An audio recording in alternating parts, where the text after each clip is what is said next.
I've seen it quite a few times in my 17 plus year career as a realtor where people are in a hurry to get out of a house that they've sold or that they've rented.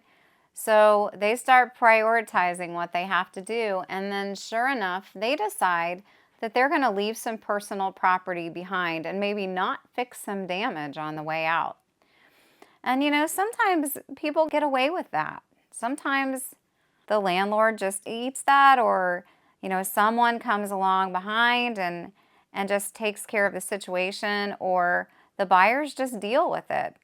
But I've got to tell you, if you're used to leaving your personal property behind and leaving damage behind, there are times when people just won't clean up your mess, and you think you get away with it. Okay, no one said anything. I left that tanning bed. And in one instance, I actually had a client who left a tanning bed behind in a property.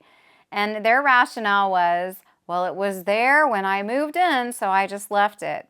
And $600 later, 1-800-GOT-JUNK came and took it. I sent the bill to the client and never got reimbursed, and decided that I was not in the business of junk removal anymore after that.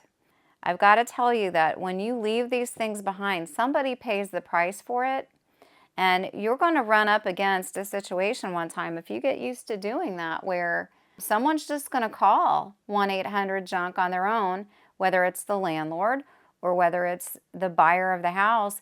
They're going to have this junk hauled away. They're going to have the damage repaired, and you're going to end up in small claims court. So if you've gotten by with doing this stuff in the past because people have covered for you, don't think that that's always going to happen.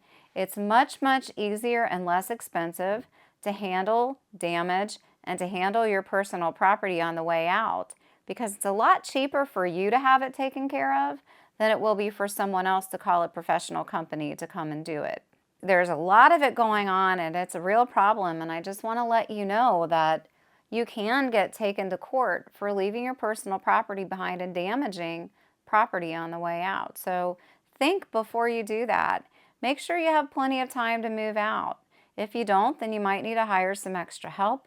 But make sure that when you leave a property, that your personal property is gone and that you don't leave any damage on the way out.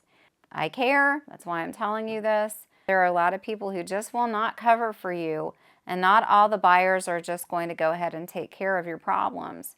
So just understand, it's a lot cheaper and a lot better if you handle all of those things yourself on the way out, because if you leave it to someone else, you may end up paying a lot more in the long run for leaving those items behind and for leaving those nicks in the walls.